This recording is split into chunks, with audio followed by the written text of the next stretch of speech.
Welcome back. I'm Ramona, and this is the Shiloh Homestead channel. I'm going to be starting a series of episodes on soaping. The first one today, I want to talk about some of the equipment. I have all my equipment and a lot of my ingredients laid out here that I use in making soap and what true soap is.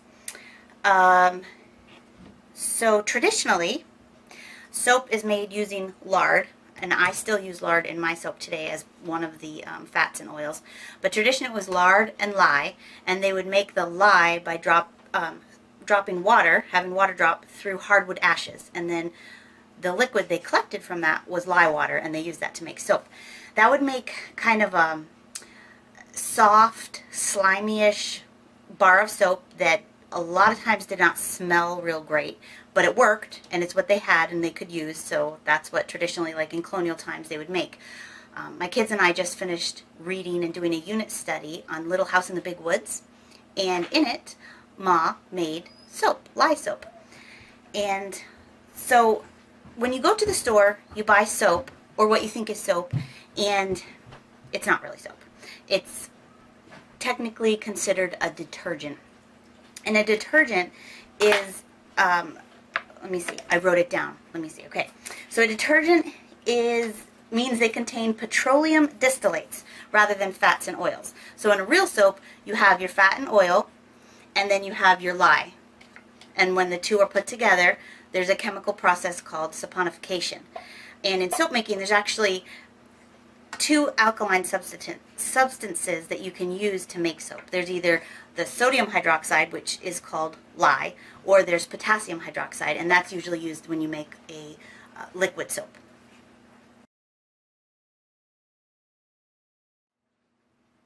Okay, so to recap, saponification is fats and oils, whichever fats and oils you use, plus lye equals a true soap.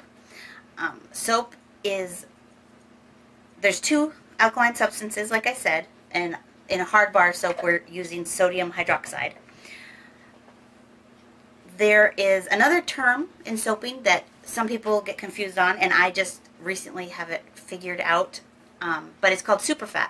Some soaps, they'll say have a superfat of 5%, or sometimes they'll say a discount your water, or something. One of those two things they'll say. And basically what that means is there is extra fats or oils in your soap that is not used up by the lye. So basically, if a soap is superfatted, it has extra moisturizing and nourishing qualities for your skin. It'll also tend to make the bar of soap a little bit softer, but so you don't usually go over, I guess, about 10%. I've only done 3 to 5% superfat in my soap, but 10% is about as high as most people go, I guess, because after that it starts getting too soft. But soap making is an art because you can play with the textures, the colors, the ingredients to an extent, as long as you use a lye calculator, which you want to be very careful when you measure out your ingredients and do it by weight and not by measure, and run your recipes through a lye calculator. And there's plenty online. I usually use brambleberry.com. They sell soap ingredients and equipment, soaping ingredients and equipment, and they also have a lye calculator on there, so you can decide which fats and oils you want to use and how much liquid you're going to use, and then they will tell you how much lye to use to make it a good soap. And you can also put in if you want to superfat it at all, and they can tell you the right amount of lye to use. So it's an art in that way because you can kind of be creative with it, and with the process, but it's also a science because the whole process of saponification is a chemical process, and you have to have things in the right weights and do it the right way in order for the end result to be correct. Okay, so we have gone over the saponification process and how it's done and a little bit of the ingredients that we use, and now we're going to go through the rest of the stuff that I have in front of me. All the equipment and things you need to actually make soap. So the first thing is you want to be safe because lye is caustic and it can burn your skin if it splashes on you. One thing that you want to make sure is if you have kids that they don't come running through wherever you're making the soap. So I usually tell my kids, okay, I'm making soap in here. If you need anything, you come to the doorway of the kitchen and talk to me. Don't come running through. It's good not to have your pets running through, which is sometimes a hard thing to prevent. Our dog likes to wander through or chase the cat through sometimes, so sometimes I have to put him in his crate or outside. Other times he's fine. The other thing is ventilation. A lot of times, especially in the summertime, I'll open the windows in the kitchen, the door that's behind me, sometimes I'll have that open, and a fan going. And it gets the air going so you're not breathing the fumes from the lye. In the wintertime, you don't really want to open everything up because you'll freeze, but I do sometimes still crack the window, and I might put on a fan too. But just beware that you're not breathing it all in. You also want to protect your eyes. So a good pair of safety goggles on your eyes in case anything splashes. You don't want to get that in your eyes. Rubber gloves for your hands, because as you're stirring, you don't want it to splash on your hands. Long sleeves are good, and pants and closed-toed shoes. You don't want to have like sandals on, because if you splashed it over the edge of the bowl, it could get your feet. So there's two processes to make soap. There's hot process and there's cold process. I'm going to show you both in this series on making soap. I'll be doing a video on both different ways of doing it. I usually tend to do cold process because I like the finished product better. With cold process, you have to wait longer to be able to use your bar of soap. It's a little bit faster making it, then you have to mold it, unmold it, cut it, and then after it's cut, it has to cure for like 3 to 6 weeks depending on your recipe. Hot process, if I'm a little impatient or I want to make the bars and use them right away, I do hot process, which takes longer initially because you're cooking the soap, so it'll take longer on that day. But at the end of the process, as soon as it's hardened and you take it out of the mold, you can use it. It doesn't really need to cure. A lot of times I'll let it cure for a couple days, 2-3 days, just because it hardens the bar a little bit, but it doesn't need that time because the lye has been cooked out of the soap and it can be used right away. So I'm going to go through the equipment now. We did the safety equipment, the goggles, the gloves, long sleeves, long pants, and shoes. Another thing that's very important is a scale. I have a digital kitchen scale. You want to do your ingredients measured by weight, not by volume.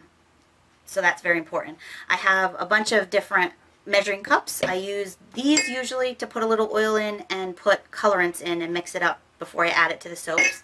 This is to divide my batches of soap, and I can make each one a different color. This is my big metal mixing bowl I use to actually mix the soap in. I have another one here. I use that for different things. Sometimes if I just split it half and half, I'll use this instead of one of the smaller ones. The main fats and oils that I use are olive oil, coconut oil, and lard. Sometimes I'll use sweet almond oil or palm oil or various other ones, but these are the 3 main ones that I use most of the time. We also have some utensils here that we use for different things. Like I'll use this one if I'm putting it in little molds to scoop out the soap and pour it into the little molds, to scrape out your molds, whisk in your molds. This is great, and I usually start doing my soap with this, but your arm will get tired because you have to whisk for quite a while. So this is where my stick blender comes in. It's probably my favorite tool because it makes things go so much faster, and your arms don't get as tired because you can do it, using electricity. So, and I love it because it's red, and red's my favorite color. So that's one of my favorite tools. You also have essential oils or fragrance oils. I usually use, in almost all my soaps, I use essential oils because I try to keep things as natural as possible. A lot of fragrance oils bother me and give me headaches, and I don't like them, and so I generally like the essential oils much better. This is a 1.75 ounce bottle of essential oils. This one is a 3.5 ounce bottle of essential oils. These are all from Brambleberry. That's where I get a lot of my stuff. I like the prices, and the quality are excellent. And because in soap making you have to use so much essential oils, you don't want to get the little 10, 15, or like 30 milliliter bottles. You need to get a good amount because you need about, in my 5-pound batch, in my 5-pound mold of soap that I make usually, I need about 2 ounces of essential oil. So it's quite a bit, and you don't want to be paying for those little bottles because it won't be worth making the soap for that. I also use colorants occasionally. I just started the last couple months using colorants, which is kind of fun. This is lavender mica. I've been using mica for most of my colorants. I like it. It's easy. We also have some molds here. The first mold is really expensive. I'll show you. It's a Pringles can. I make round soap in this. My dad likes this size because he uses it in his shaving mug. And we don't eat Pringles that much. I get it once in a while, especially if I don't have any of these left. I'll say, well, we're going to get Pringles this week. But I have a couple friends that save them for me, and so we use them. But the thing with this is, once you pour it in, and then when you want to unmold it, you have to rip it off. You can't, I haven't found a way to actually reuse these. So these are only one-time use. Eventually, I'd like to get PVC pipe that size and make a round cylinder mold out of PVC pipe, because then I can just reuse it and reuse it. But I haven't done that yet. Another mold I have that I like is this mold. It's got 12 cavities in it, and it's silicone, and it's easy, so you can pop them right out. It makes a little bit smaller bar than a lot of bars. I think I measured them. I think they're about 2.5 ounce bars of soap this makes, and I have about 3 of them, and I'll fill them with some soap sometimes if I want smaller bars. Oops. And then my favorite mold, the one I use the most, is this. It's a 5-pound, let's see if I can move some of this, 5-pound wooden mold. And what I like about this is a couple things. First of all, I use the top to cut my soap on. I've measured it off in 1-inch increments, so I cut the bars at 1 inch wide. So that makes it easy that way. And you see the nuts on the side here? Or the nuts.